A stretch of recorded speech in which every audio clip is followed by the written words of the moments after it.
Tiamo a dare.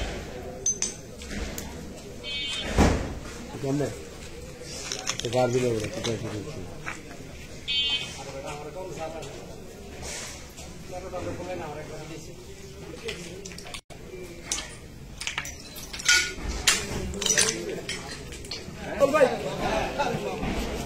Şerif Bey.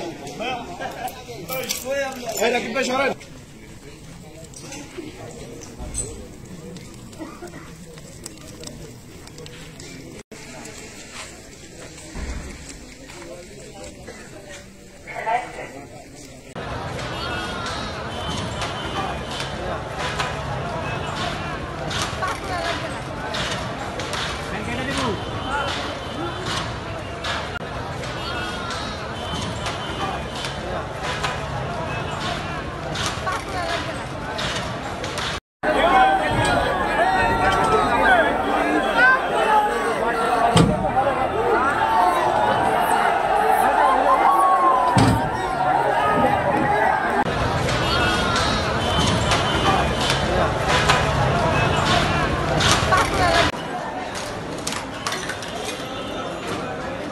Bangladesh Jamaat ইসলাম ছাত্র শিবির কাকে বলে এটা আন্তর্জাতিক বিশ্ব বুঝতে পারে যে এদের বিকল্প নাই।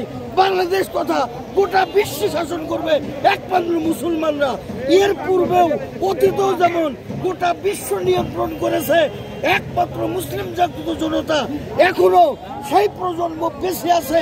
কিয়ামত পর্যন্ত গোটা পৃথিবী শাসন করবে মুসলমানেরা, এটা আন্তর্জাতিক বিশ্ব যেন বুঝতে পারে।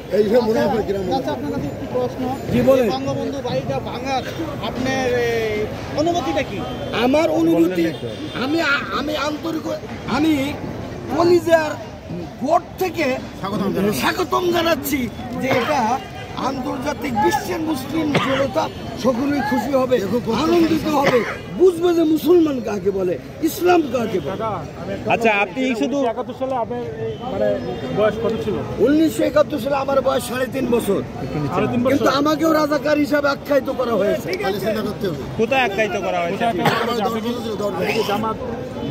আমি জামাত, বাংলাদেশ জামাত ইসলামী।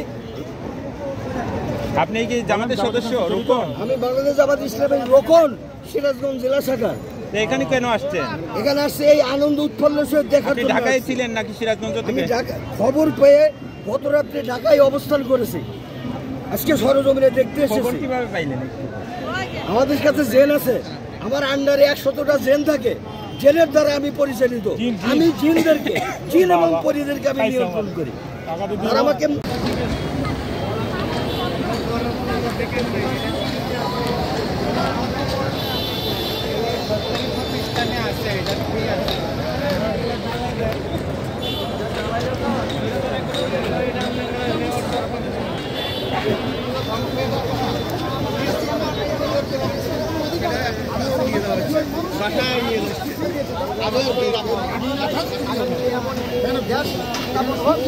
দেশের মাধ্যমে জনগণ সুস্থভাবে থাকতে পারবে, জনগণ নিরাপত্তাভাবে দেশের মানুষ তারা ভালোভাবে শান্তিপ্রিয়ভাবে বসবাস করতে পারবে।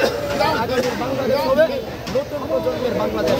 আমরা বহু রাজনৈতিক দলকে দেখেছি, আওয়ামী লীগ, বিএনপি, জাতীয় পার্টি, বহু দলকে দেখেছি। আগামী ক্ষমতায় আমরা দেখতে চাই নতুন প্রজন্ম ক্ষমতায় আসুক, তারা এই দেশটাকে ইসলাম দিয়ে প্রতিষ্ঠা করুন, কোরআনী আইন বাস্তবায়ন হয়। যদি কোরআনী আইন বাস্তবায়ন হয়, যদি কোরআনের বিধান বাংলাদেশের প্রত্যেকটা স্থানে প্রতিষ্ঠা করা হয়, তাহলে আমি বাংলাদেশের জনগণ, বাংলাদেশ নিরাপদ থাকবে, বাংলাদেশের মধ্য বিদেশের প্রচার হবে না, কোনো স্বৈরাচারী হবে না, হবে না।